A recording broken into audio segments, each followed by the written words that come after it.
अस्सलाम वालेकुम रहमतुल्लाहि वबरकातुहू। आज हम बात करेंगे ख्वाब में गंदे पानी को देखने के हवाले से। अगर कोई शख्स ख्वाब में गंदा पानी देखता है तो ये नफसी ख्वाहिश, बुरी सोबत, बुरे माहौल में रहने, किसी गैर शरई काम करने की दलील है। अगर कोई शख्स ख्वाब में गंदा पानी पीता है तो ये बीमार होने की अलामत है। अगर कोई शख्स ख्वाब में गंदे पानी में नहाता है तो ये बीमार होगा, मुसीबत में फंसेगा, तकलीफ और रंज उठाएगा।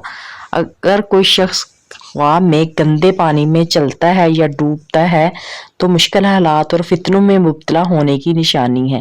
ख्वाब में गंदा पानी पीना हराम या मशकूक माल में मुब्तला होने या बीमारी आने की दलील है।